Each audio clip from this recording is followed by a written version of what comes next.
¿Qué tal? Bienvenidos. ¿Cómo están? Pongamos Pienso en este año 2024 que cierra, como decíamos, se presta para esa cuestión del balance y las perspectivas. Yo no sé si ustedes usan esa cuestión de los propósitos.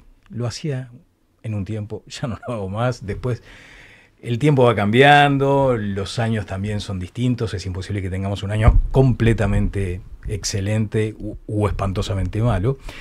Pero ustedes recordarán que en algún momento dijimos acá que uno de los hechos más relevantes del ciclo electoral, que todavía falta, porque tenemos las elecciones departamentales de mayo, pero este 2024 muy dominado por la política central, eligiendo presidente y legisladores, había tenido al hombre del megáfono como su gran protagonista. Y después a este protagonismo del doctor Gustavo Salle se sumó el de su hija Nicole. Hoy tengo el placer de recibirlos a ambos aquí en este Pongamos Pienso prácticamente de cierre de año. Gustavo, ¿cómo te va? ¿Cómo andás? ¿Qué tal, Daniel? Bien, muchas gracias bien. por la invitación. Y gracias a ti por facilitarnos además el contacto con Nicole Salle. ¿Qué tal? ¿Cómo te va, Nicole? ¿Qué tal? Muchas gracias por la invitación. ¿Habían estado en una instancia así? Todavía no. Estuvimos en un programa amigo de la televisión y de los streaming de Chile, sí, con nuestro amigo Jorge Osorio. El programa además se llama... Si lo dice Salle es irrefutable. Totalmente. No lo puse yo al nombre, lo pusieron los chilenos. Total. ¿Y vos? En Undertake también. Y en Undertake con Galeano. Con Richard, sí, que nos prometió una visita, Richard, en algún momento, sí, lo estamos esperando. Bueno, ¿cómo estás, Nicole? Estoy muy bien. ¿Sí? Sí. Hay ya que estamos hablando de títulos de programas de televisión y de radio, hay uno que se llama Contame quién sos, o no, para un poquito. Háblame de vos. ¿Quién sos? Bueno, yo soy odontóloga de profesión, vivo en Maldonado, hace varios años, soy oriunda de Montevideo y bueno, la realidad es que tengo un perfil bastante reservado.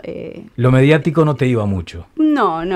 Te vas a tener que acostumbrar. Sí, estamos haciendo el trabajo de a poco. ¿Sí? ¿Algún coaching, por ejemplo? ¿Algún entrenamiento de Bueno, medios? me han sugerido, ¿sí? Por ahora no, por ahora no. Está bien, Nicole. Bueno, vamos a hablar de mucho. Gustavo, describime a tu hija. Maravillosa. Un ser muy, muy especial. Y por eso elaboramos la estrategia electoral absolutamente diáfana y transparente, que el votante fue perfectamente advertido de que era mi suplente en los 19 departamentos. ¿Te molestó, por ejemplo, la polémica que vino después? Sí, por supuesto. Sí, por supuesto, porque Nicole en realidad lo que está haciendo es un gran sacrificio. ¿Quién es tu papá? Bueno, mi padre es una persona maravillosa, muy íntegra, que ha luchado desde hace 20 años por estas causas humanitarias, por la soberanía de nuestro país, que ha ido siempre para adelante con la verdad, que no ha callado nada y que sé que lo hace por el bien de su familia y del pueblo uruguayo. ¿Veías en él al héroe que todos los hijos vemos en nuestros padres? Tengo una admiración profunda por él y es por eso que yo decidí acompañarlo, a pesar de que nunca imaginé estar acá, no es mi zona de confort, lo acompaño segura, espalda con espalda, lo hago porque sé que necesita una persona de confianza, una persona que tenga lealtad y además porque estoy convencido de los ideales que él defiende, ¿no? ¿Entendiste de primera aquello de la cleptocorporatocracia? Sí, yo vengo siguiéndole los pasos de hace muchos años, estudiando con la bibliografía que él se compraba y que estaba a disposición en casa. Ya es un tema de conversación constante, siempre fue la política y estas ideas. Nicole, viste que a veces la frontera entre el humor y la burla es muy delgada.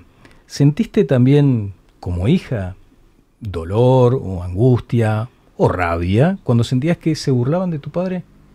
No, porque, a ver, uno no se puede hacer responsable de cómo las demás personas perciben lo que él intenta transmitir, ¿no? Cada uno lo va a percibir en la medida de sus posibilidades de comprensión, de alguna forma. Entonces, obviamente es lógico que genere muchas reacciones, todos generan muchas reacciones, las personas mediáticas.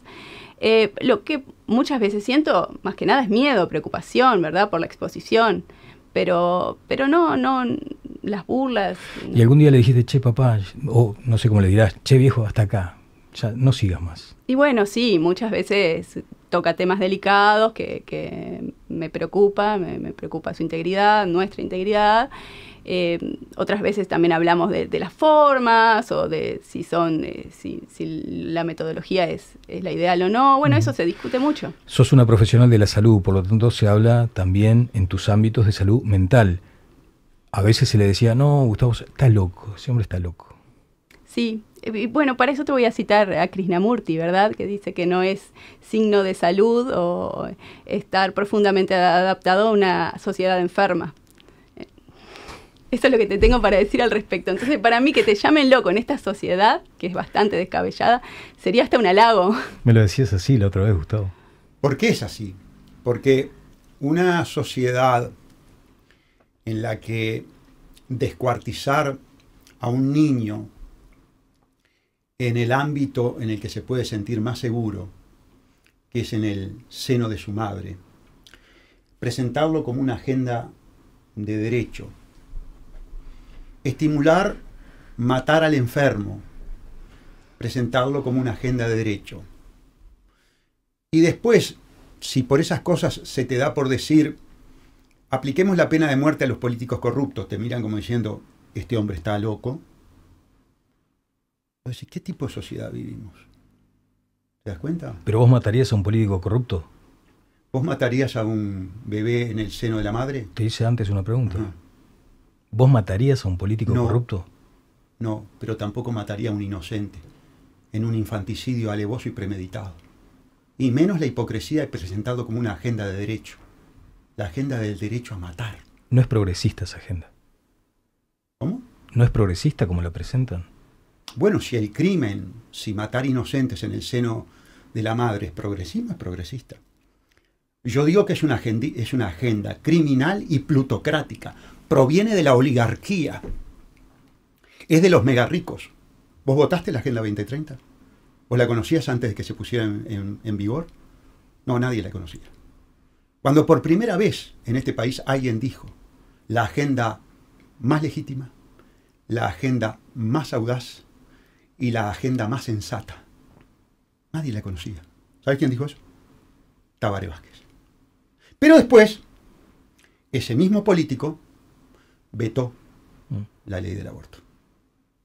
Ahí está la incongruencia. Pero después, el Frente Amplio asume la Agenda 2030 como ningún partido. Por eso la perspectiva que tenemos de futuro es muy negativa, ¿no? Y esto, Gustavo, y también Nicole, por supuesto, de la Agenda 2030, han sido enfáticamente críticos. ¿Forma parte también de eso que ahora parece reverdecer, que es la batalla cultural? Absolutamente. Absolutamente. Hubo toda una estrategia de metamorfosis de la izquierda a nivel internacional que comenzó allá por la década del 90 con el término ayornamiento, que lo utilizaron la izquierda italiana. Lo cierto es que el socialismo real fracasó rotundamente.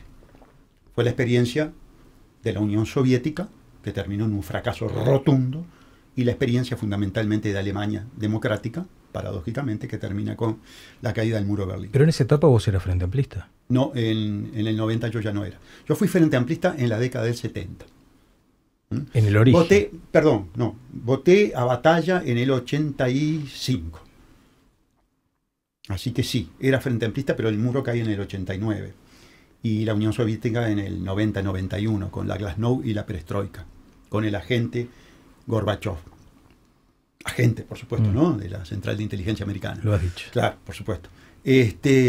Pero lo cierto es que se necesita un cambio. Entonces se cambia la lucha de clases por la lucha de sexos, la lucha de la diversidad. Y ahí aparece toda una agenda, que la plantean como una agenda de derechos que en nuestro país ya tenían en la Constitución de la República. Todos somos iguales ante la ley. Punto. Te dicen, sí, pero en la práctica no se cumplía. Bueno, pero no es un problema de legislación. Es un problema de acción de cada persona en particular. Yo la cumplí siempre. En mi casa hubo igualdad de derechos. Absolutamente. Y si no hubo igualdad de derechos, porque tal vez mi señora tenía un poquito más de derecho. Nicole, esto de la batalla cultural, y sobre todo también mucha gente tendrá derecho a decir, claro, Nicole, todo el tiempo abrevando en esa forma de hacer política y en esa forma de pensar, probablemente estés más convencida de lo que dice tu padre que lo que pensás vos. ¿Es así? ¿Que lo que pienso yo? ¿En qué sentido? En el sentido que decir, debe haberse dejado influenciar por su papá, al que siente como héroe. Y lo que seguramente mucha gente se pregunta es, no, tal vez esté convencida porque le enseñó su papá a respetar estas reglas, ¿no? Políticas. Tengo problemas con el micrófono, sí. Pero no importa. Bueno, a ver, todos recibimos influencias y elegimos en cierta medida de dónde recibirlas. También tenemos influencias pasivas, ¿verdad? Hay todo un entramado que nos influencia. Yo siento que también de alguna forma en algunas ideas lo he influenciado a él. Ajá. Probablemente. Mirá, está bien eso, muy bien. Sí, claro sí, bueno, son temas que se charlan y se discuten en casa. El otro día estuve con Ope Pasqué, que vino con sus hijas, en el programa anterior. Y les preguntaba, ¿hay un tema acaso en el que ya saben que no se van a poner de acuerdo? Entre vos y tu padre, por ejemplo. Porque él decía, Ope decía, no, acá nunca hay un tema vetado. Siempre se va a hablar, aún asumiendo que hay discrepancias, que hay diferencias. ¿Hay algún tema que digas? No. Discutimos sobre todo. Ya, yo inclusive tengo algunas materias pendientes que por razón de diferencias generacionales y por acostumbramiento es difícil. Nicole es vegana, por ejemplo. Sí. Vegana por distintas razones que es mejor que lo explique ella. Claro. Porque lo tiene muy fundamentado. Y a veces yo me puedo equivocar en las apreciaciones, como me pasó y hizo bien en corregirme con el tema de antivacuna. ¿Viste que no, pará, esto no es así, esto es así. Sí, bueno, y estuvo perfecto, y me parece brillante la corrección. Y a mí me gustaría ser vegano. De hecho, almorcé una berenjena a la milanesa, pero con un huevo frito arriba. Y ahí la macanea. Ahí la macanea. Y decime una cosa, pero el veganismo, por ejemplo, ¿no? Porque a veces se dice, no, los hay fundamentalistas del pensamiento. En este caso puntual del veganismo, ¿no es fundamentalismo, Nicole? Es una decisión que yo estoy tomando para mi estilo de vida, que considero que es el más apropiado, porque me baso en mis paradigmas éticos. Para mí, si puedo elegir una variedad de alimentación orgánica y natural, y que no dañe además, o que no lastime, o que no participe del maltrato animal, lo voy a hacer. Entonces, así como otras personas elegirán otras decisiones y tendrán otras cosas en cuenta. Entonces, pero respetás al que... Porque con tu padre capaz que no tuviste éxito todavía, mucho, ¿no? Sí. Respetás igual al que ponele... Y bueno, cada uno tendrá sus razones, su forma de pensar y sus diferentes ideas. Para mí es una decisión ética y yo, si puedo evitar el maltrato animal, lo voy a evitar. Bien. Con Gustavo comentábamos las anécdotas de los asados en lo de los Salle. Sí. Yo soy carnívoro, me gusta mucho el... Está bien. Y en la parrilla le pones a Nicole lo que le gusta comer. Bueno, tratamos de que cuando viene Nicole a casa no haya parrilla. A veces ha tenido que enfrentar esa situación, pero en lo posible, sobre todo por parte de la madre, nos dice, hoy viene Nicole, vamos a tratar de evitarlo. Y me parece bien, ¿no? Pero, a ver... ¿Pero vos respetás al que Sí, yo comparto asados. Sí, comparto asados con amigos. No como... Tampoco me gusta que me pongan cosas en la parrilla, voy a ser sincera. Ya a estas alturas me da un poco de rechazo. Es como que pusieran... Te pongo el ejemplo de un Golden Retriever en la parrilla. No sé si te gustaría mucho tenerlo al lado. Bueno, viste, por eso decía, a veces es difícil justamente eso, ¿no? Como uno tiene que también abrir la cabeza. Todos tendríamos que abrir mucho la cabeza para entender al otro, ¿no? Y para escucharnos. Tengo una fotito... Che, ¿qué tema con el micrófono? Tengo una fotito ahí del estadio. Mirá vos, este es un estadio, no sé cuándo fue tomada esta fotografía, pero es un estadio centenario repleto y se ve que es bastante actual, ¿no? Porque la cancha está preciosa ahí con ese cuadriculado que le dieron ahora. Ahí hay aproximadamente unas 60.000 personas. Y a ustedes los votaron en Identidad Soberana 65.796. O sea, digamos, más gente que la que está ahí en esa foto. ¿Cómo se honra esa confianza? Bueno, primero una puntualización. Claro. Y un agradecimiento. A ustedes lo votaron, dijiste. Sí. Y eso es muy correcto. Mi hija fue votada. Con un partido y con un padre que antes se presentó en los medios y dijo: mi hija es la suplente. Y estaba en la hoja de votación. Que quede claro que aquí no hubo nepotismo ninguno. ¿Cómo te dolió lo de nepotismo? Sí, por supuesto. A vos también, ¿no, Nicole? Sí, fue un tema que se habló de antes, porque obviamente sabíamos que iban a buscar todo lo que pudieran. Obviamente para mí es muy valorable que mi nombre haya estado en la lista a la vista y al escrutinio del pueblo. Pero no estuviera un plan detrás. O sea, no porque había perfectamente podría haberme puesto luego, quiero decir, todo el mundo sabe que en la política se necesita tener al lado a personas de confianza y así se han manejado siempre. Esto fue algo que estuvo a la vista de todos, ¿verdad? Perdona que te interrumpí. No, pero voy a volver sobre un tema. Tú preguntaste, esto no fue una estrategia. Esto fue una estrategia. Esto fue una brillante estrategia. Más allá que caiga petulante, que lo diga quien la urdió. Y te voy a decir algo que los políticos no se animan. De no haber sido así, creo, con el diario del lunes, que de haber sido de otra manera, yo no llegaba al Parlamento con el partido íntegro y homogéneo. Ya habría tenido problemas. La lealtad en política es algo muy, muy difícil de obtener. Es un insumo fundamental. Nosotros llegamos con un partido absolutamente coherente, congruente, homogéneo, pétreo. De no haber sido Nicole, la diputada que me acompaña, no sé si llegábamos en esas condiciones. ¿Por qué decís eso? Porque hay todo tipo de problemas en política y hay todo tipo de traiciones en política. Sí, la lealtad en política es un bien escaso, ¿no? Escasísimo. Es más, yo ya he tenido deserciones que me han llamado poderosamente la atención. Y tuve deserciones con una metodología absolutamente negativa, estando en el medio del océano Atlántico y enterándome por las redes. ¿De qué, por ejemplo? De que se fue determinado militante que yo consideraba que era muy importante. ¿Te das cuenta? ¿Querés nombrarlo? No. Prefiero que sea así nomás. Porque no fue el único. Yo te preguntaba la otra vez si vos y abriste los ojos, ¿no? Más de lo normal. Porque dijiste, sí, efectivamente me tengo que empezar a preparar, porque te acordás que habíamos hecho la comparación. ¿Cómo hacer que este partido no sea simplemente una cosa efímera, fugaz, simplemente novedosa, como pasó con Cabildo Abierto? Exacto. ¿Y qué estás preparando para que no sea así? Bueno, lo primero fue esta estrategia, que ya dio sus resultados, a la vista de lo que ha pasado posteriormente. Por ejemplo, el tema de la reestructuración del partido para adecuarlo a la condición de cuarto partido político en el Uruguay, segunda fuerza política desde el punto de vista político-filosófica. Una cosa es el PUNOM, Partido Único del Nuevo Orden Mundial, que lo integran el Frente Amplio y los Multicolores, y otra cosa es Identidad Soberana. Porque esa es la ecuación legislativa actual. 97 contra 2. La barra de manteca partida al medio, que dijiste. Exactamente. Pero que no lo digo yo, lo dicen las calificadoras de riesgo. Y la Cámara Empresarial. Que le acaban de preguntar si va a haber algún tipo de cambio, dijo que no. Yo quiero hacer hincapié en esto, ¿no? Porque muchas veces la gente dice, los conceptos radicales del doctor Salles. Pero cuando lo dice otro, como Pfizer, el Congreso de los Estados Unidos, o la Cámara Empresarial del Uruguay, la gente no dice, bueno, pero tenía razón Salles. Si la Cámara Empresarial dice que no obstante la designación de Castillo como ministro de Trabajo, no va a tener alteración ninguna, va a ser lo mismo.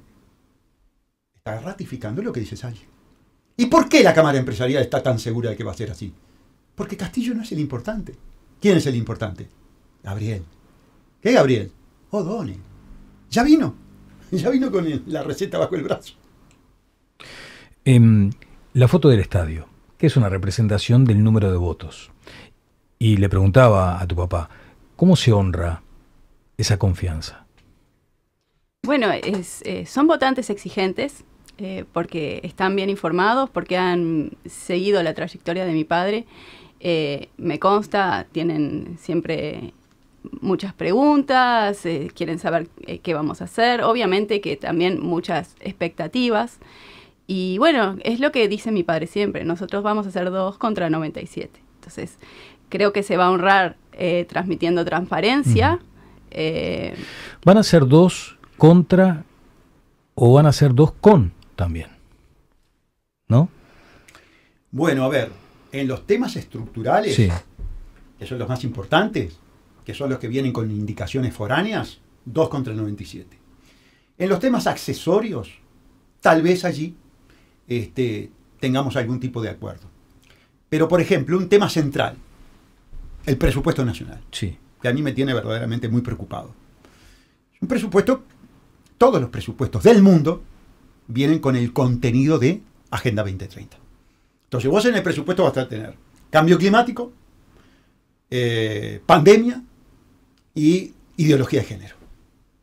Y entonces, esos 3 aspectos nosotros los consideramos los señuelos de la política totalitaria de la Agenda 2030. Y yo ya desde ahora te digo, en toda cuenta, en toda ecuación económica financiera que venga en el presupuesto, que tenga un contenido de cambio climático, mejor dicho, de Agenda 2030, no lo voto. No lo voto. Punto. ¿Tu postura, Nicole, va a ser en bloque? Sí, por supuesto. Sí, en ese aspecto estamos totalmente de acuerdo. ¿Qué idea vas a...? Me imagino que también se van a someter a eso que se menciona, que nunca tuve muy claro que haya que medirlo en esos términos, pero está la productividad parlamentaria o legislativa, ¿no? Habrá que presentar iniciativas. ¿Tenés una en tu escritorio ahí, ya pronta? Bueno, a mí me gustaría trabajar en pos de la transparencia en lo que tiene que ver con todas estas medidas sanitarias que se han tomado, que en Uruguay parecen haber quedado en una cajita, ¿verdad? Se hacen pedidos de información pública, se contestan y no salen a la prensa, no tienen ningún tipo de repercusión. Bueno, vamos a seguir seguramente con esto más adelante. Qué pena que no nos queda mucho más tiempo, ¿no? Acá había puesto un concepto, ¿no? ¿Defender la causa a cualquier precio, Nicole? Bueno, no, a cualquier precio no. Por supuesto que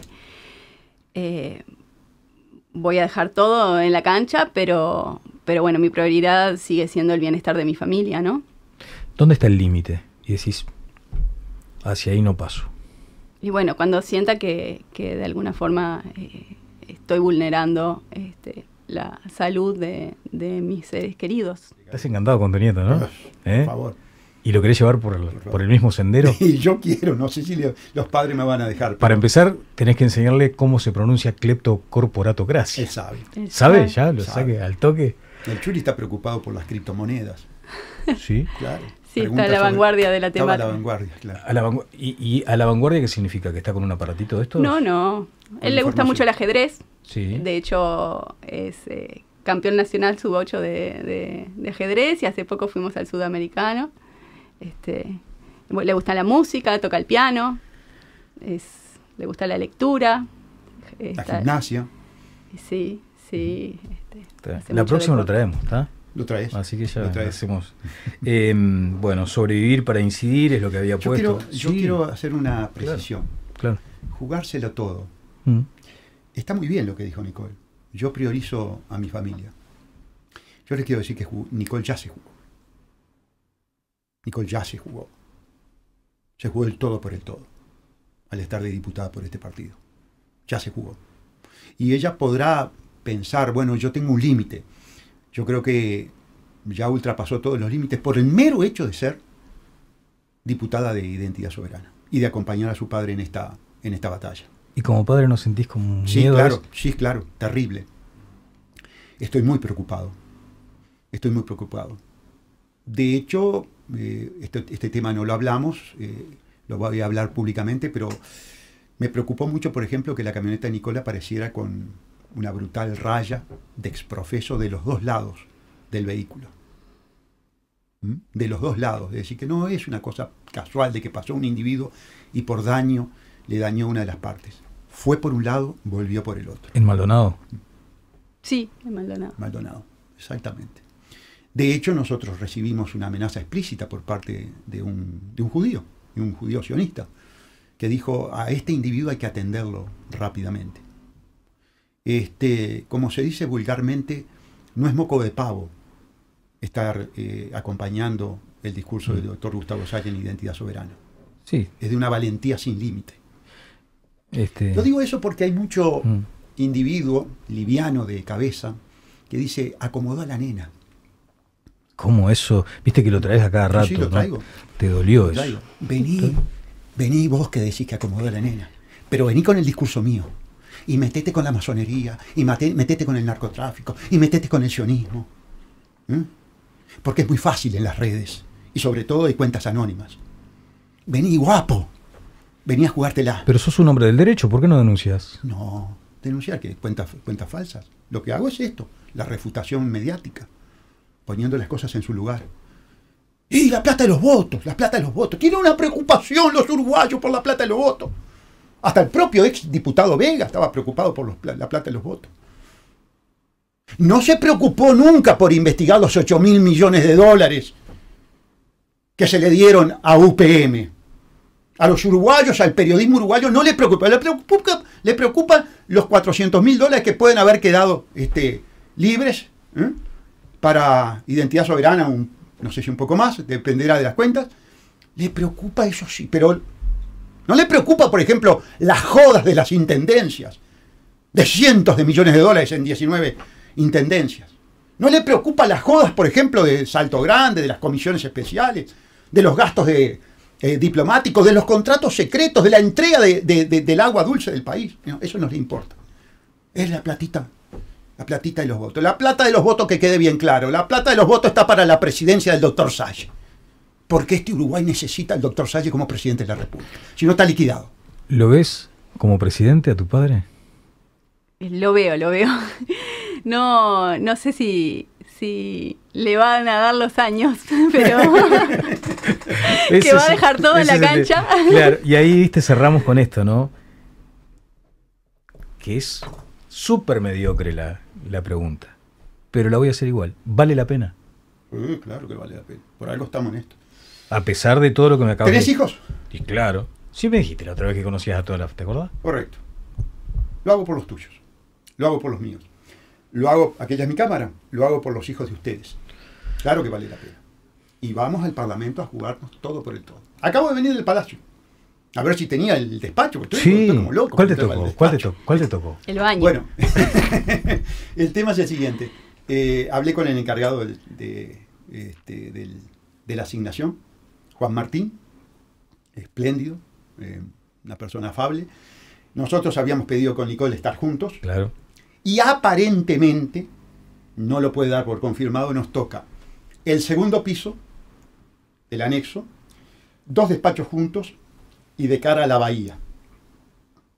De novela. Fue lo que pedí. ¿De novela? De novela. Está bárbaro. De novela. Pero nos asignarían el despacho recién prácticamente el 15 de febrero. 14 de febrero. Así que estamos atendiendo la vereda. Perfecto, atendiendo por ahora.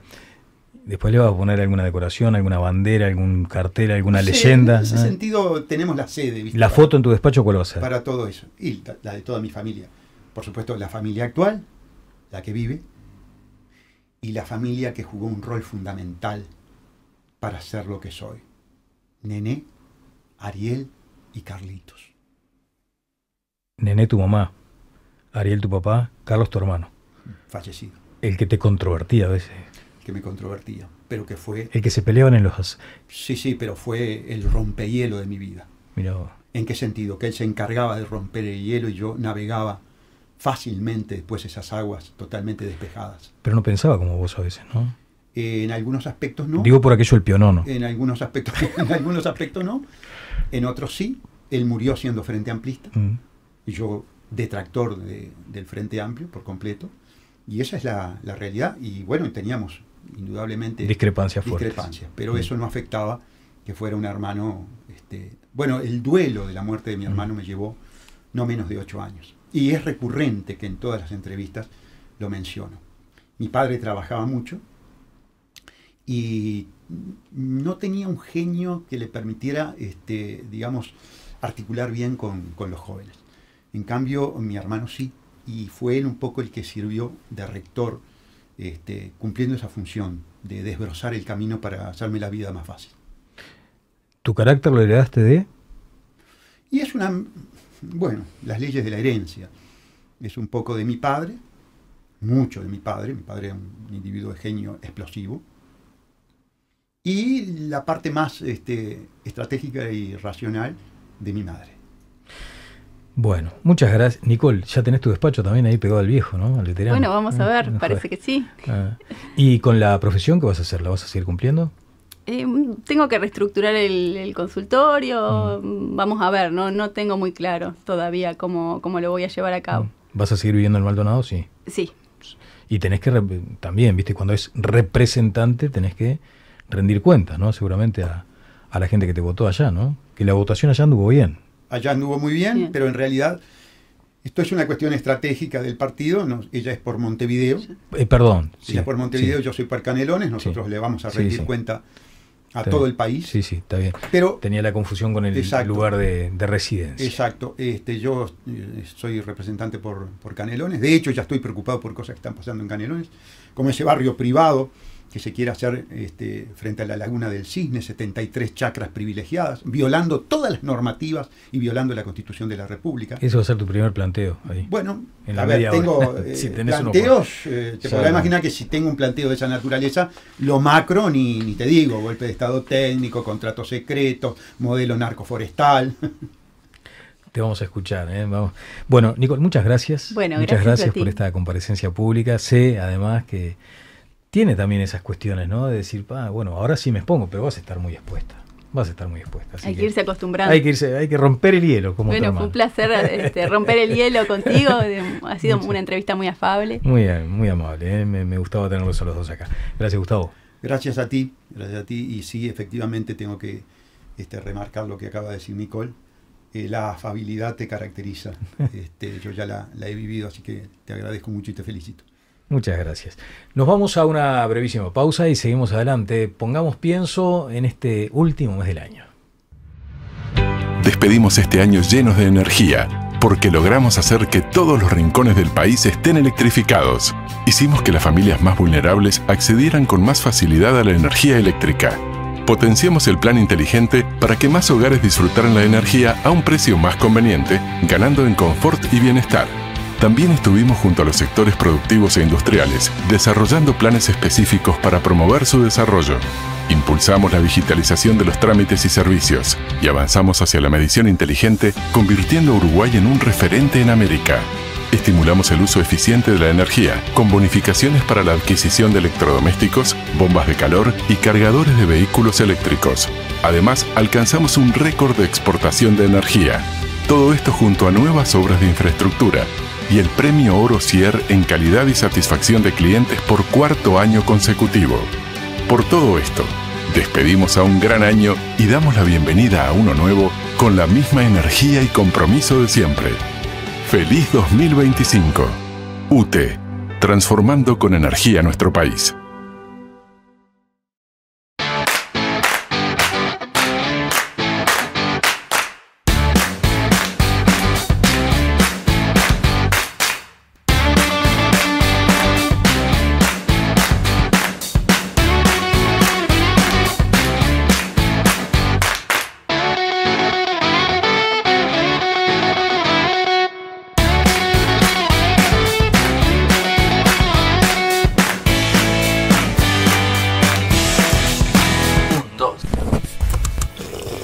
Maravilloso.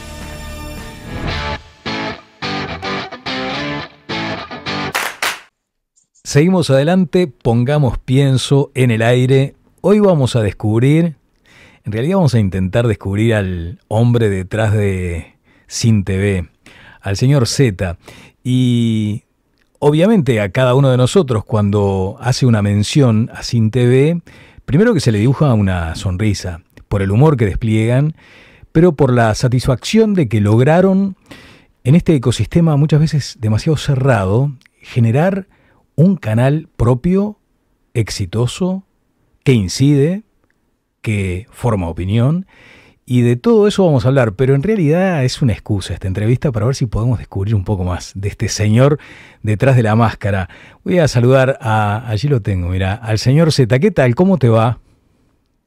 ¿Cómo estás, Daniel? Es para mí un gusto estar conversando contigo y sobre todo en este espacio con un nombre que impone tanta responsabilidad. Poner pienso. Se siente la presión. Es la misma presión, no, debes tener mucho más presión ese instante donde entendiste que había que hacer algo así. Y acá tengo como un primer gráfico que tiene que ver con eso. Seguramente hubo un momento de inspiración, luego una idea, tal vez después el proyecto, los tiempos para que fuera realidad. Y ahí corresponde preguntarte en qué momento se da ese instante de inspiración, el por qué y el para qué. Mira, SinTV surge casi que como un accidente o un chiste doméstico, la posibilidad de guardar archivos para uso personal, digamos, cosas que uno quería ver y tener a mano. Eso empezó a ser visto por otras personas y el producto dejó de ser un producto de corte individual y casero y se fue transformando muy lentamente en una fábrica de creación de contenidos para otros, de unos para otros. El proceso fue, como te decía, bastante lleno de accidentes y fuimos aprendiendo todo sobre la marcha. Creo que algo que tiene el producto SinTV, con todos sus errores, con todas sus falencias, con todas sus contradicciones, es que es un producto muy genuino, muy creíble. Se nota que atrás de SinTV no hay un equipo multidisciplinario pensando contenido, sino que es gente que hace lo que le nace. Y es algo que también nos hemos propuesto no perder y que me parece que sí, que es parte del encanto. El encanto, esa palabra que seguramente les guía porque se enamoraron del proyecto, nos enamoramos todos de nuestras ideas y si son exitosas aún más. Mencionabas allí una cuestión de equipo. Mirá que quiero ser hiper respetuoso porque entiendo que detrás de este anonimato se juega mucho también, por lo tanto aquellas preguntas que quieras responder está bien y las otras en todo caso repregunto y si no la querés responder no lo vas a hacer, pero ¿cuánta gente integra SinTV hoy por hoy en los procesos de visionar material, de editar? Lo de la edición es extraordinario, pero ¿cuánta gente hay atrás? Y ese es un número bastante importante, diría yo. El tema es que los abogados hay información que no nos permiten dar. Nosotros trabajamos, hoy estamos un poco más asesorados y trabajamos con un buffet de abogados y no estamos autorizados a dar esa información. Vos preguntame lo que quieras y yo te respondo. Y sí, además con la muletilla del abogado ya me vas a bloquear todas las otras preguntas que tenía para hacerte. Tengo un bozal legal. Tenés un bozal. Bueno, ahí te voy a mandar una carta de documento, ¿sabes? Ahí por la no respuesta. Decime una cosa, bueno, te das cuenta que tenés esos recursos que son divertidos, pero a su vez tienen seriedad, porque por algo querés mantener esa privacidad, ese misterioso encanto del anonimato del que voy a hablar más adelante. Pero permíteme, también, Daniel. Claro. Permíteme. Hablabas del tema del anonimato. Todo en SinTV surgió de manera casual y accidentada. También así surgió el señor Z en una entrevista para el programa Algo Contigo de Carballo tras un incidente que habíamos tenido por un video de Puglia y el señor Z surgió así, de pura casualidad. Y si el anonimato se mantiene, esto quiero aclararlo porque es una duda que sobrevuela, si el anonimato se mantiene es porque es parte de la magia y del chiste, claro, y no por nada más. Y además porque el contenido es lo importante, no la persona que puede estar liderando ese contenido. Yo aparezco un par de veces, 2 o 3 veces al año, hablo a veces con mi amiga Patricia Madrid, pero no soy importante. Lo importante es el producto y la idea es que nada opaque al producto. Por eso es que también se ha elegido el anonimato. Esto lo digo porque hace no mucho tiempo una senadora de la República habló sobre el anonimato del señor Z, la senadora Graciela Bianchi, como una forma de cobardía, y en realidad no tiene nada que ver con eso. Sin ir más lejos, en este pequeño país donde somos tan pocos, quien quiera comunicarse con el señor Z puede hacerlo, y el señor Z, si la realidad lo demanda, da la cara. Es más, el señor Z tiene vínculos, habla en tercera persona como Maradona, tiene vínculos con políticos, con periodistas. No hay nada de cobardía, porque además tampoco hay nada a qué temerle. Me parece genial la respuesta y la postura. De hecho, mira, vamos a contribuir con eso. Vamos a dar el número del señor Z en este momento de WhatsApp. Mentira. Decime una cosa. El del canal podemos darlo, para que la canal, gente sí. pueda suscribirse a nuestros videos, que es 099-493-074. Ese momento vergonzante en que uno tira un chivo, pero la gente puede suscribirse y puede preguntar si es que quiere hacer aportes económicos, hacer un regalito de Navidad, pagarle las vacaciones al señor Z, en fin. ¿Te han tentado con avisos, digamos, importantes? Digamos que ha surgido alguna posibilidad, pero sinceramente no es la mayor preocupación del canal. Intentamos mantener ese delicado equilibrio entre lo artesanal y lo profesional, y así estamos bien y no necesitamos más. Está bien. ¿Estás al día? ¿Le pagás a los empleados o te están haciendo algún paro cada tanto, sorpresa? Sí, ahora tenemos un conflicto en la planta, pero bueno, estamos conversando con Pablo Mieres a ver si lo podemos destrabar antes del 31. El tema de las canastas, viste que siempre es un tema para los empresarios, siempre nos cuesta el tema de las canastas de fin de año y Navidad. ¿Y te hicieron piquete? De ojo, por lo menos. Han hecho, sí, pero bueno, has visto que no han salido videos estos días. Sí. Aprovechamos a contar que esa es la razón. El conflicto sindical en Sin TV.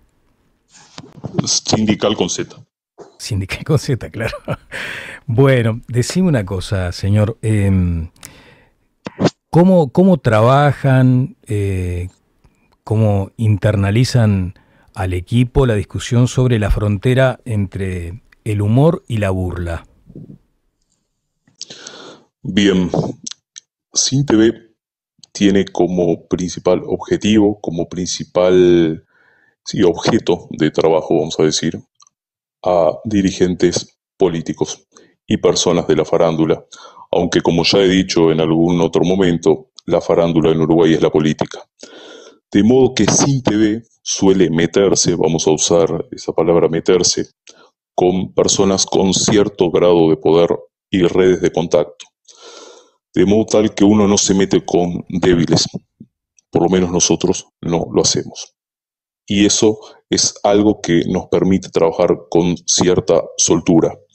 Además, Sin TV trabaja sobre las contradicciones, trabaja sobre los errores, trabaja sobre las lagunas de los discursos, trabaja con archivos, pero no se mete en la vida de nadie, no humilla, no escracha, no difunde rumores, y eso también es algo que facilita mucho el trabajo.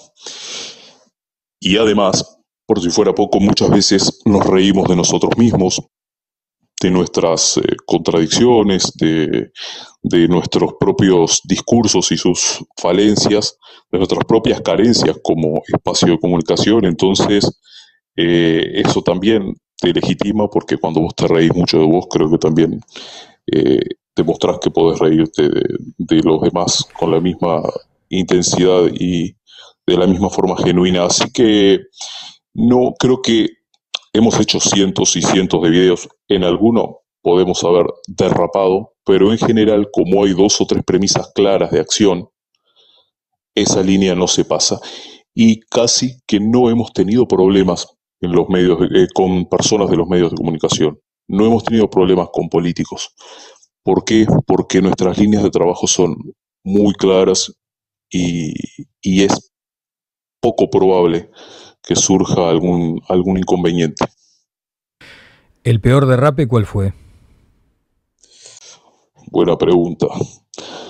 Mira, no sé si puedo decirte un derrape, pero sí puedo decirte algo que cambió de SinTV respecto a sus orígenes. Y es que inicialmente SinTV era un canal que tenía menos humor y un poco más de virulencia. Y en ese sentido hemos ido trabajando para tener cada vez más humor, cada vez más ironía y ser cada vez menos virulentos. Eso se ve hasta en las formas de titular. Y no sé si derrape, pero si vos miras los primeros videos, las bajadas de línea eran muy directas. Y en esta época, donde tanto se habla de los discursos de odio y demás, trabajamos mucho la idea de que uno puede ser ácido, puede ser crítico, puede ser polémico, pero no tiene por qué ser una máquina de odio ni tiene por qué arruinarle la vida a nadie. Entonces, eso sí es algo que vos podés notar en SinTV. Además, el humor, Daniel, el humor te permite decir muchas cosas que de otra forma suenan más agresivas. El humor lava, el humor pule las aristas más complicadas de un discurso. Entonces, no es lo mismo decirle a alguien alcahuete que cuando ese alguien está hablando poner la foto de alguien que está tomando una mamadera. No es exactamente lo mismo y quizá hasta el involucrado se ría con el meme, no así si le decís alcahuete. Y pongo este ejemplo menor para mostrar cómo la preocupación por tener siempre humor es una preocupación en realidad, en cuanto a que cuanto más gente te ves, más responsabilidad tenés. Y hay que hacerse cargo de esa responsabilidad. Libertad responsable, dice nuestro actual presidente. Bueno, comunicación responsable. Y creo que el humor a nosotros nos permite aligerar un poco toda esa virulencia que al día a día vemos a veces en los medios o en la política. Bien, vamos a ir repasando en otra ventanita algunos de los videos de este fenómeno de la comunicación que es SinTV. ¿Sabes que había escrito por acá y ahora lo perdí? Porque acabas de dar en un punto clave, me parece, ¿no? Y es que con humor se pueden decir las peores cosas. Después, por ejemplo, lo que sí entendía que estaba bueno preguntarte es si es un proyecto sostenible y cómo se lleva esto con las etiquetas, porque te han dicho desde genio a opereta, operador, ¿no?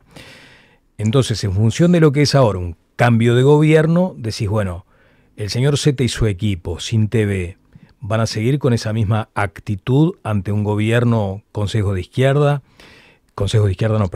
de izquierda, después vamos a ir a esa etiqueta del sesgo, ¿no?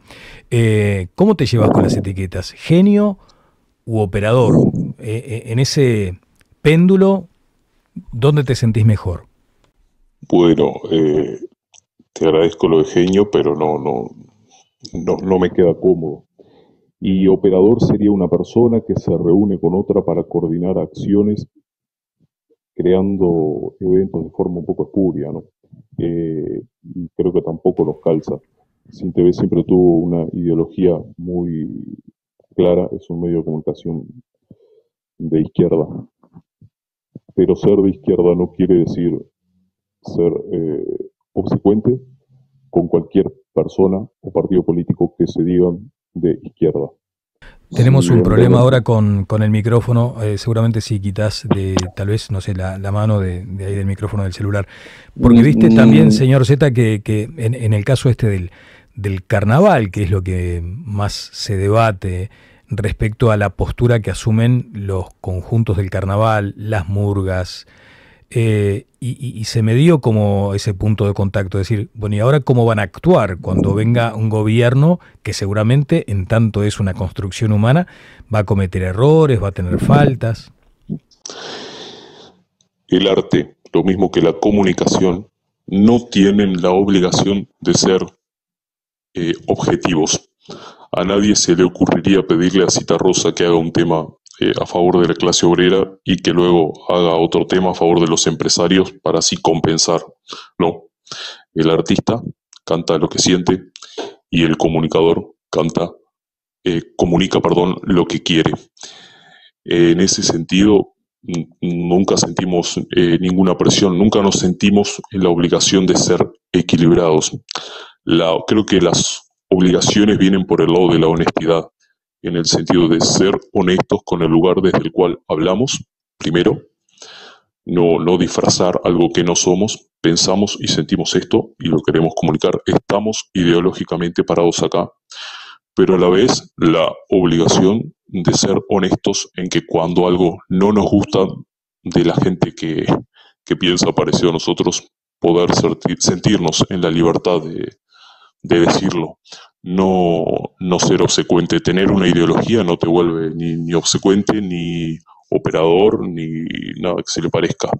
Nosotros en plena campaña electoral hemos marcado cosas que consideramos errores o contradicciones de Orsi y lo hemos hecho sin ningún problema. Es más, creo que cuando la gente que piensa parecido a vos te critica, lejos de ser un problema, es una ayuda. Mira, por estos meses, Daniel, habrás escuchado mucho hablar de las recorridas del Frente Amplio que encabezó Fernando Pereira. Eso de el Frente te escucha, ¿verdad? Claro. Y eso se hace en el marco de estar afuera del gobierno y luego en el marco de una campaña electoral. Y estuvo muy bien y al Frente Amplio le dio muchos resultados. Pero creo que lo importante, sobre todo, es escuchar cuando uno está en el gobierno. Y desde ya te digo que Sin TV va a mantener una postura crítica respecto a lo que crea que tiene que criticar desde su ideología, y que lo que uno espera es que también la izquierda, desde el gobierno, escuche y tolere la autocrítica para no estar luego llorando en 5 años y volviendo a decirle a la gente: vení que ahora que perdí el gobierno, te escucho. El poder, y esto va más allá de ideologías, genera soberbia y genera paranoia. Y un gobernante tiene que luchar contra esos dos impulsos casi naturales. Yo confío en que por lo menos Yamandu Orsi sabrá dar esa batalla. Notable, cosa seria hablar contigo, porque estás haciendo honor tal cual al nombre del programa. Bueno, escuchame una cosa, mira, acá hice un juego con mis compañeras en este momento, entonces te describen como... Primero voy a dar mi percepción, calculo que sos, digamos, caucásico, 40 años, calvicie incipiente, ¿no? Y yo sé de lo que te hablo en ese sentido, montevideano, mascotero y miope, usás lentes. Una de las compañeras dijo que sos más joven, 30 años, morocho, alto, estudiante o egresado de la Facultad de Ciencias Sociales, bueno, de izquierda como lo dijiste, de Peñarol, y mi otra compañera habla de también 30 años más o menos, veraneando en Rocha, acá ¿qué anotaron? Bueno, de Peñarol también, morocho y de barbita y narigón. Ahora, con estos insumos, describime, ¿quién sos? Te voy a dar 2 o 3 pistas nomás. A ver. Viudo. Pará. Dame un segundo. Dame un segundo, señor Z. A partir de ahora, lo que decís es verdad. Tal cual. No es una cuestión de ironía ni nada. Es la pura y cruel realidad. Está, a ver. Viudo.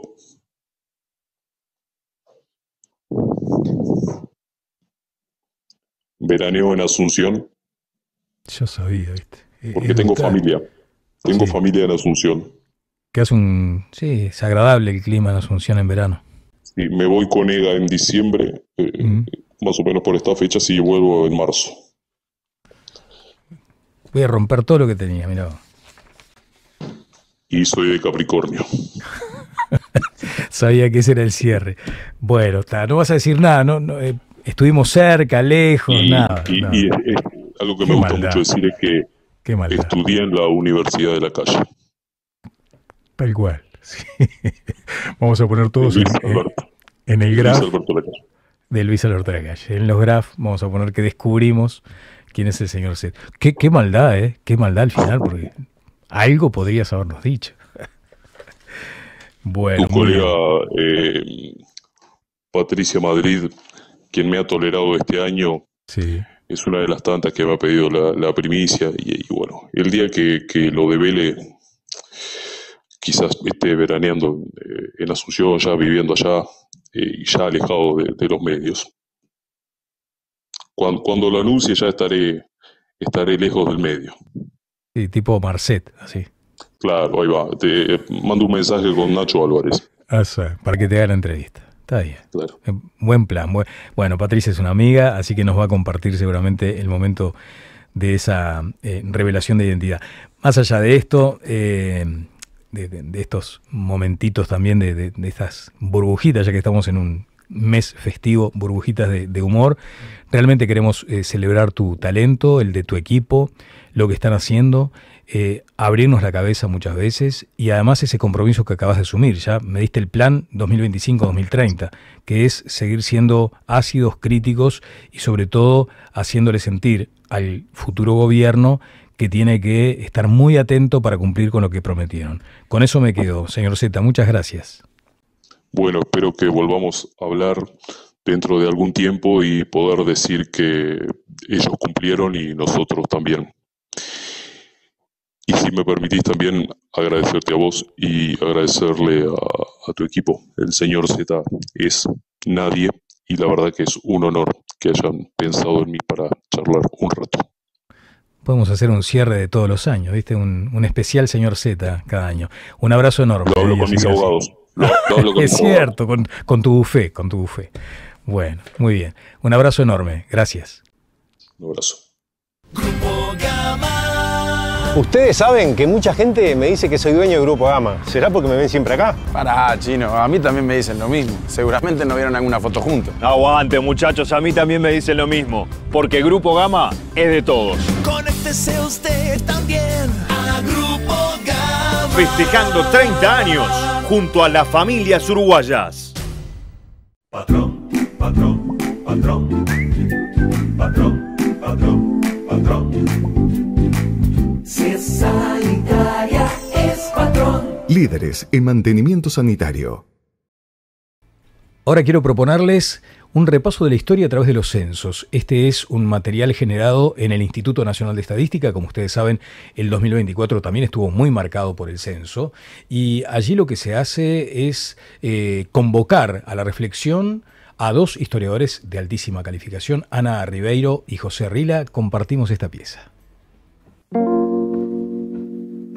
Es increíble cómo los números pueden contar la historia de todo un país. Desde aquel primer censo en 1852, cada cifra ha sido una ventana al pasado. Cada dato refleja los cambios, las luchas y los logros que nos han traído hasta aquí. En cada etapa, los censos nos han hablado. En el siglo XIX hicimos solo dos. Se censaban más bien las vacas que la gente. Preocupaba mucho más saber cómo era y cuánto teníamos de ganadería que cuánto teníamos de población. Así que tenemos solamente dos censos. En el siglo XX se hicieron 5.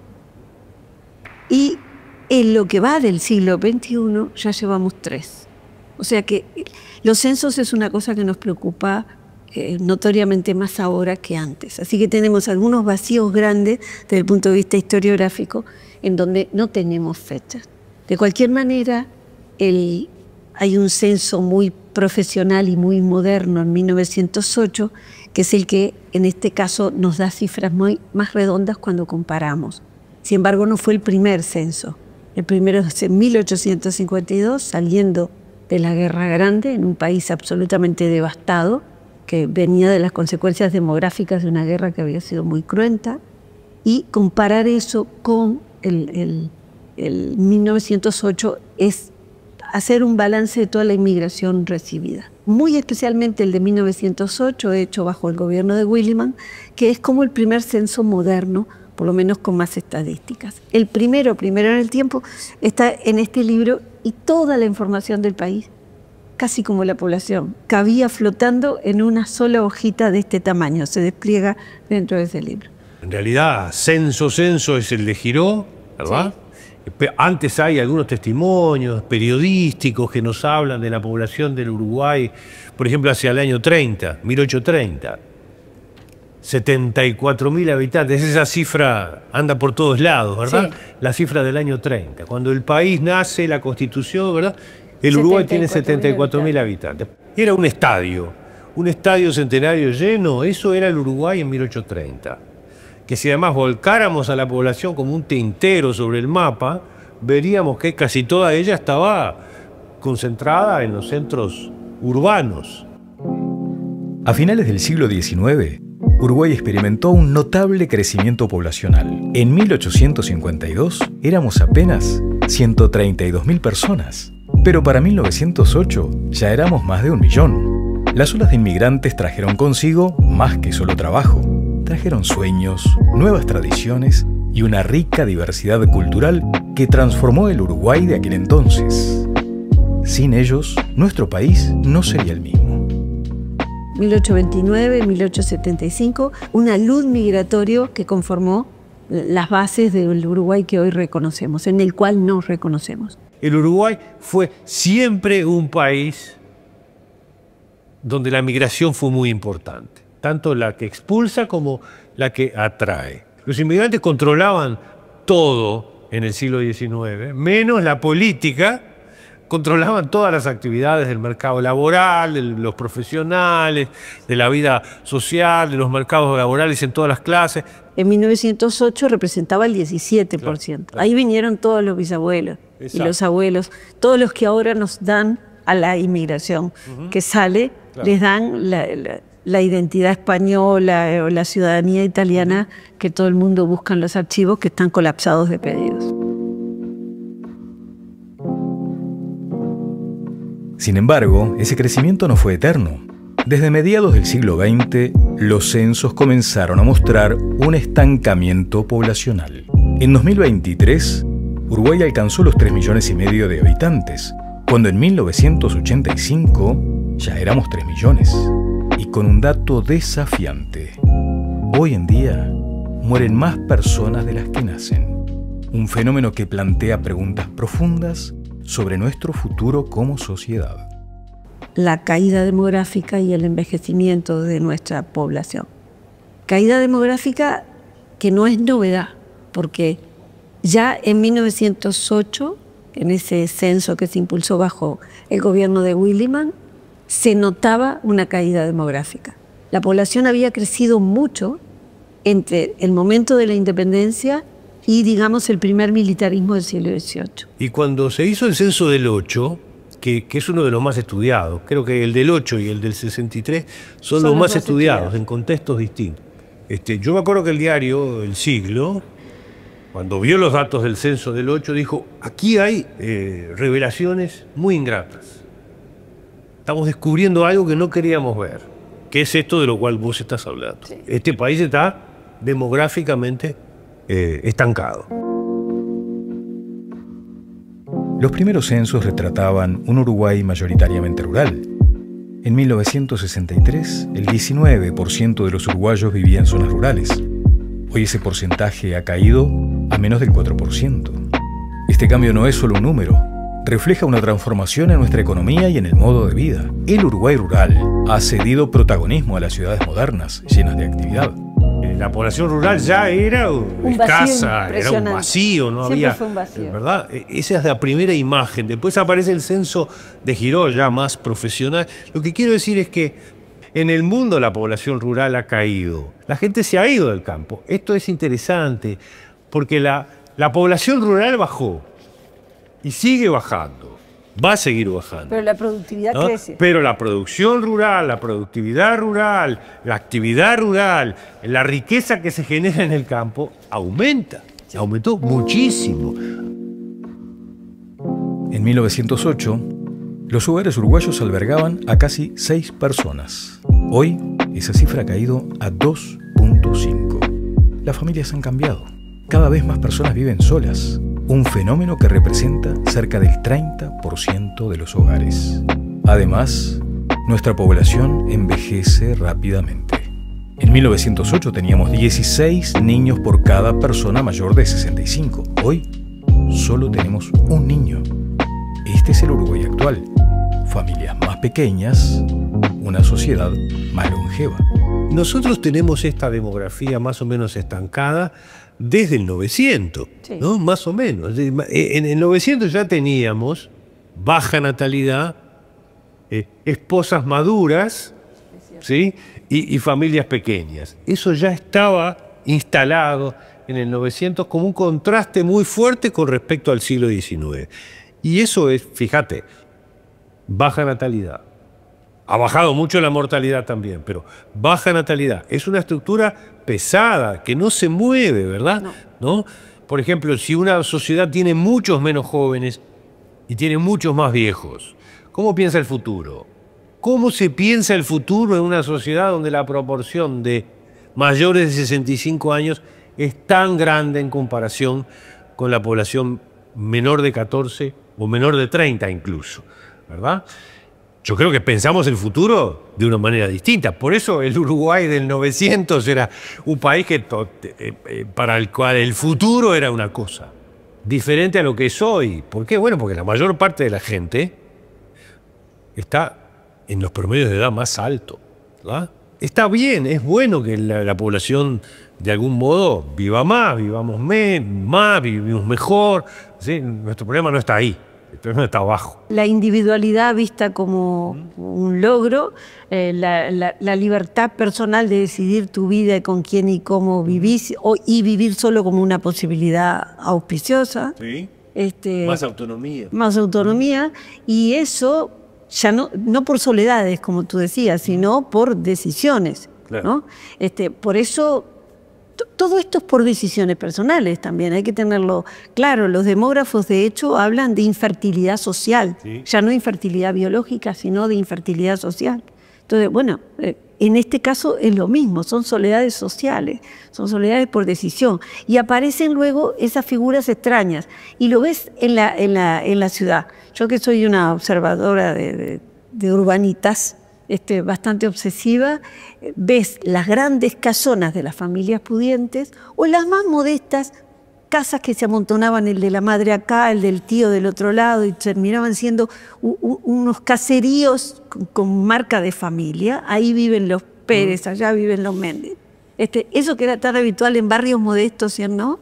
Ha dado lugar, y lo ves en los nuevos edificios, pequeñitos, porque se sabe que hay personas o muy jóvenes o mayores que deciden vivir solos. Y claro, las grandes casonas, según el porte que tengan, pasan a ser empresas cuando son de familias que fueron familias grandes y pasan a ser empresas. Cuando el centro comienza a despoblarse, se van las empresas para Carrasco. ¿Qué alquilan las empresas en Carrasco para poner múltiples escritorios? Casonas de las familias patricias que podían tener 6, 7 o elegían, elegían tener 6, 7 hijos. A la vez. Y aparecen las casas de salud. Claro, porque cuando llega a grande una persona mayor, ya no hay un núcleo familiar alrededor que digan, esta tarde lo cuida el tío, pasado mañana queda con el primo y nos hacemos cargo de la nona. No existe más.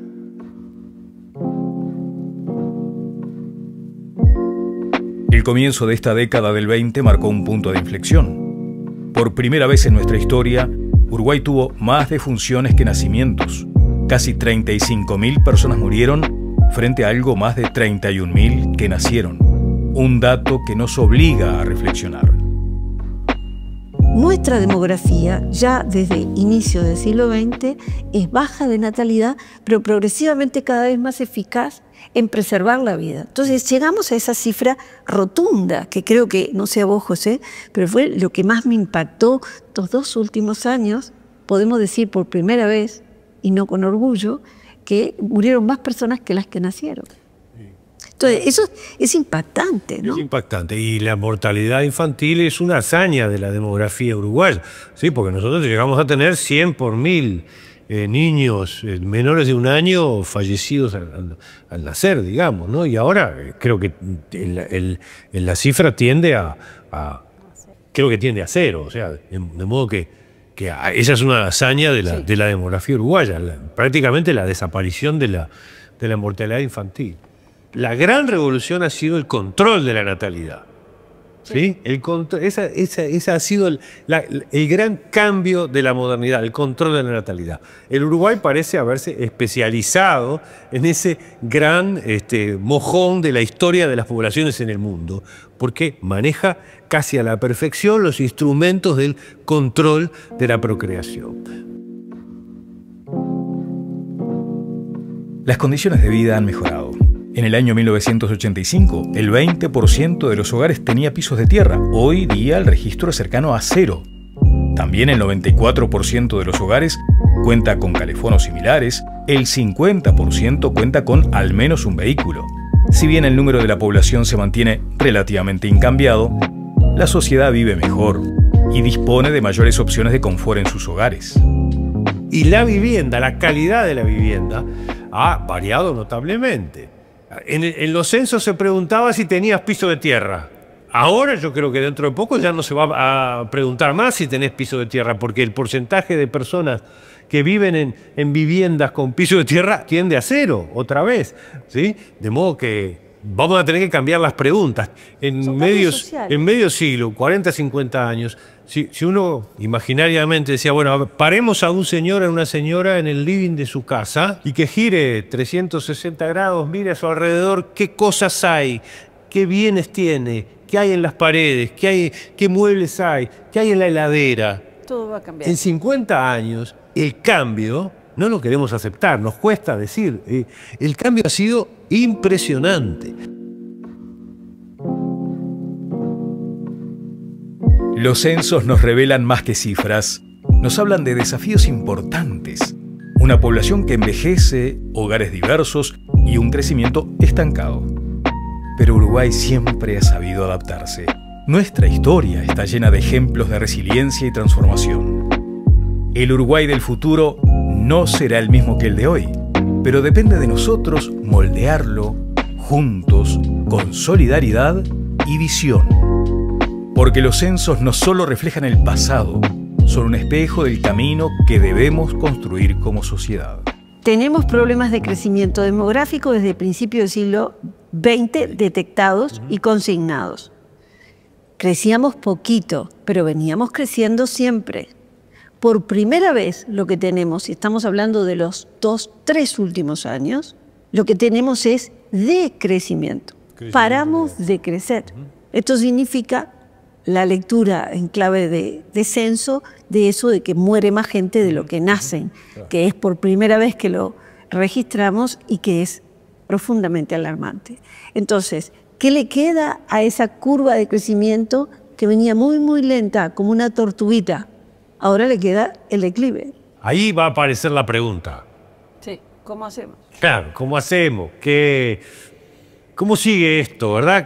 ¿Cómo es esta historia? Y dado que somos un país con una institucionalidad muy fuerte, claro, y con una democracia plena también, que goza de buena salud, yo creo que la combinación de la institucionalidad y la democracia tiene que ser un llamado de atención muy grande este censo, y tiene que venir de aquí en adelante políticas con la mano en el corazón, muy sinceras, muy abiertas, muy de consenso, que nos ayuden a encontrar el o los caminos para frenar, revertir y afianzarnos como el país que logramos ser.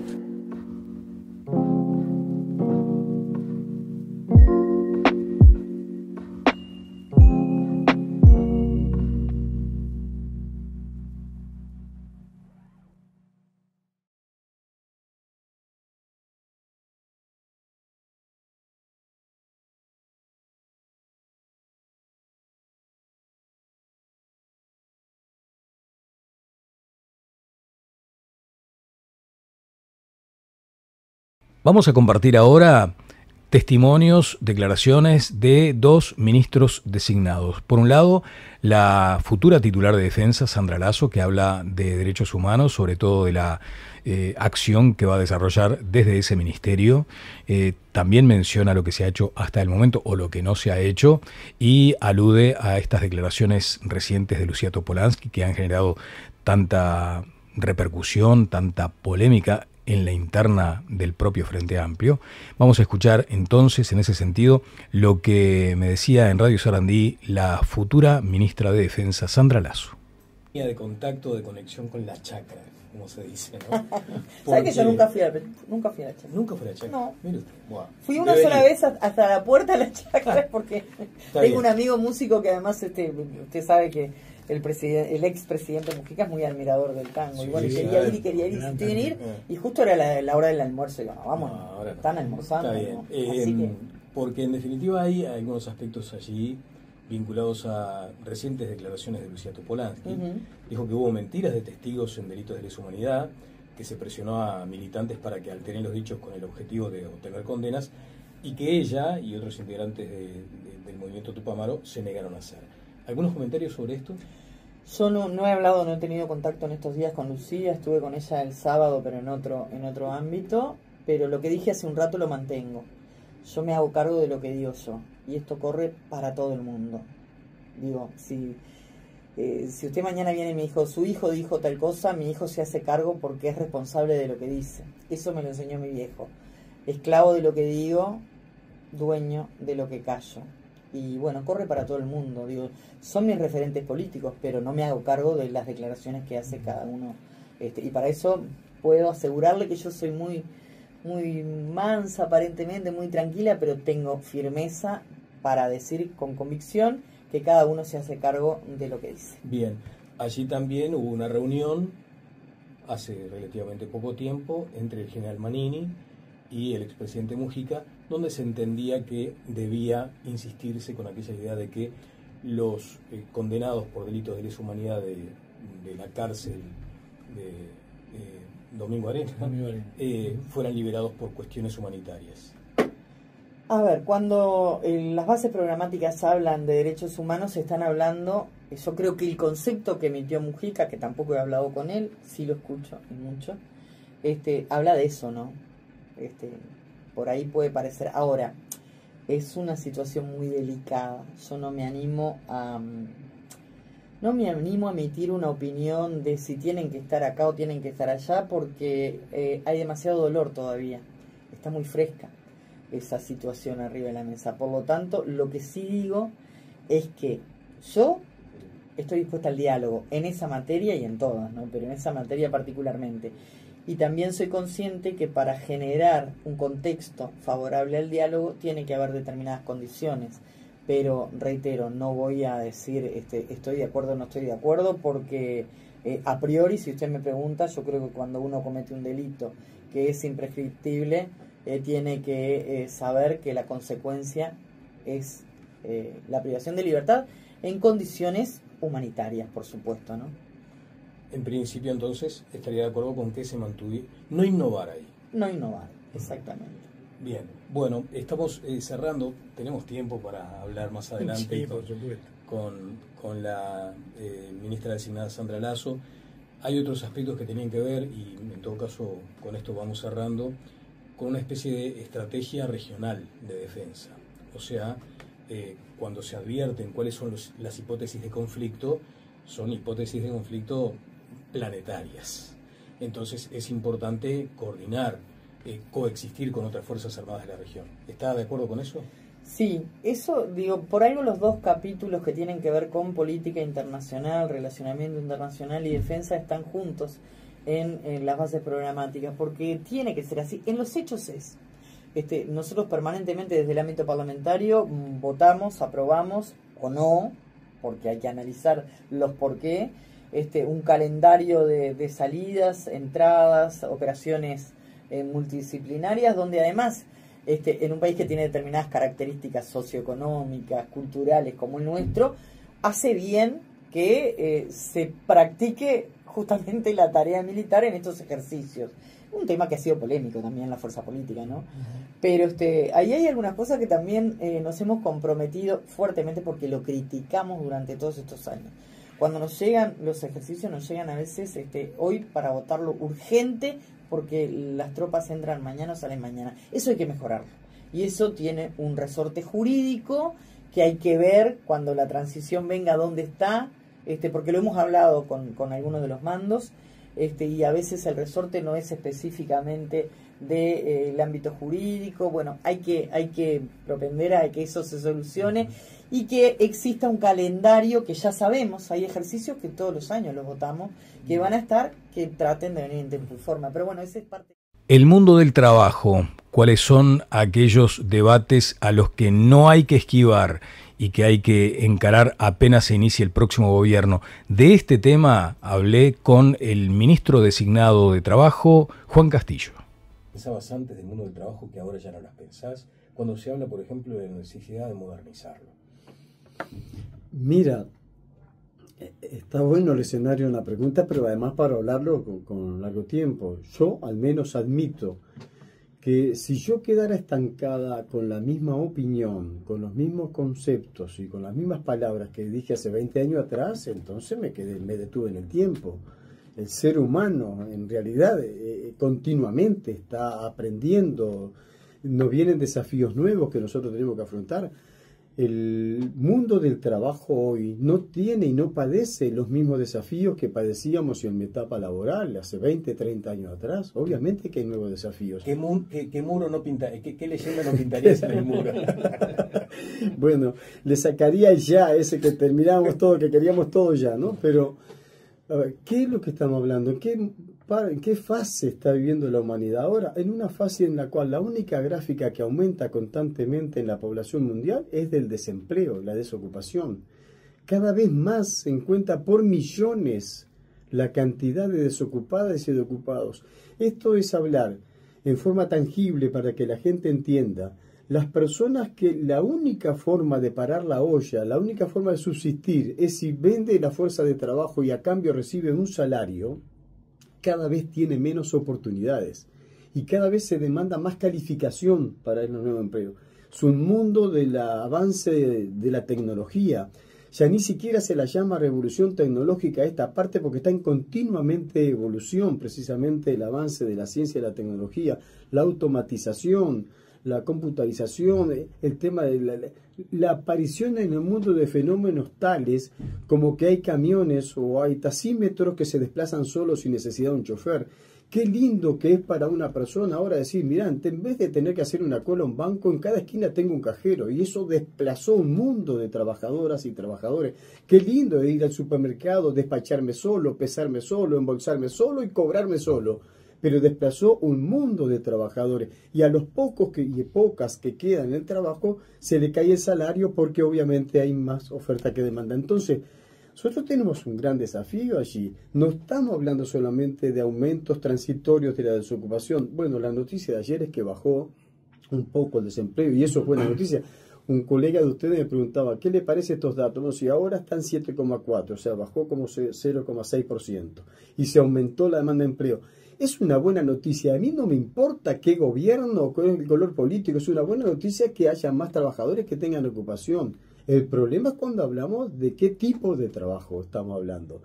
Y yo no quiero para mi país, ni para mis hijos o mis hijas, ni para mis nietos. No quiero un país donde ser un trabajo es tener un barrido otoñal o tener un Uruguay trabajo, tener una oportunidad de media jornada, de medio salario y que en realidad apenas pueda alcanzar para solucionar las mínimas cosas en el hogar. Bueno, uno está pensando en otras cosas. Para eso no hay una fórmula automática que vos digas el 1 de marzo asumen y el 2 de marzo mandamos un proyecto de ley, créense en 100.000 puestos de trabajo y aumentese el salario mínimo a 50.000 pesos. Mirá, sería un acto de demagogia, sería colocar la vara de expectativa muy alta. Hay problemas, tenemos desafíos, lo que hay que hacer es no evadirlos y cuanto más problemas y cuanto más contradicciones y debate tenemos, lo que hay que propiciar es ámbitos tripartitos para la discusión y cuatripartitos hay que incorporar a la academia allí y hay que colocar a todos los actores que tengamos propuestas, ideas para que el país crezca económicamente, se desarrolle efectivamente en la generación de puestos de trabajo y no seguir vendiendo solo materias primas, genere empleo de calidad, se desarrolle la industria y el comercio también y que entonces el fin y al cabo termine siendo esto en beneficio de mejorar la calidad de vida de los compatriotas con mejores salarios. Ese es el ideal. Ahora, lo dije en 30 segundos. seguramente nos ocupe gran parte de toda esta gestión generar las condiciones para que ese debate se establezca y discutamos temas que todos vienen acá, seguramente. Hablar, bueno, el país necesita discutir la productividad, el país necesita discutir la eficiencia, el país necesita el peso del Estado. Hermano, remanguémonos y sentémonos para ver cómo efectivamente regularizamos. Porque si el sector empleador demanda que un gran problema que tienen es crecer la productividad, si las trabajadoras y trabajadores discuten, debaten y aportan un documento para ver cómo piensan ellos la productividad, lo que hay es que propiciar el diálogo, el debate, para ver cómo lo concretamos. ¿Qué medidas empezamos a tomar para que esto efectivamente ocurra? Más calificación de los trabajadores, más formación de los trabajadores para nuevos desafíos, porque hay trabajos que antes hacía mi padre, que antes hacía mi madre, que antes hacía yo y que hoy desaparecieron. Esas funciones ya no existen. Bueno, llegamos al final. Pongamos pienso, este 2024 se encontró con un equipo extraordinario aquí en Asertiva Estudios. En ese sentido, creo que en algún momento lo he mencionado, esto es una curva de aprendizaje que apenas está en el puntito más bajo, tenemos mucho para aprender todos, empezando por mí, desde luego. Esto es una exploración, desde luego, es una búsqueda, pero también es una pasión. Para quienes trabajamos o disfrutamos de los medios de comunicación, este es un medio de comunicación potente y nos permite la libertad de provocar pensamiento con los invitados, desde luego. Y hemos tenido en ese sentido un especial cuidado para que quienes lleguen aquí, para quienes vengan, nos dejen cuestiones para... Ojo, muchas veces discrepamos rotundamente con lo que escuchamos, pero de eso se trata una democracia que además, aquí mismo se ha dicho, merece ser fortalecida. Estamos cerrando un año 2024 que ha sido marcado por este ciclo electoral potente, intenso, que ha derivado en esta elección que todos conocemos. Falta lo de mayo, seguiremos con atención ese proceso de las departamentales, pero en principio lo que tenemos que hacer también con estos espacios es sentirnos felices de que somos una sociedad pensante, no quedarnos en la pereza de no pensar, no reflexionar, dar todo por sentado de que si lo dice mi líder o quien me conduce o mi referente, entonces tengo que ir ahí detrás. Ese sesgo de confirmación hay que romperlo, hay que animarse a romperse en buenos términos la cabeza para asumir que de pronto estamos equivocados o que tal vez aquellos que seguimos no siempre tienen que estar en el acierto. En función de todo eso es que construimos este espacio con mucho cariño, con mucha pasión, pero también con mucho compromiso. Así que con estos valores, si se quiere, de este equipo, los esperamos en el 2025. En el mientras tanto, tendrán ustedes ediciones donde trataremos de recuperar algunos de los lindísimos momentos que hemos vivido aquí. A este enorme equipo de Asertiva, muchas gracias y nos vemos pronto.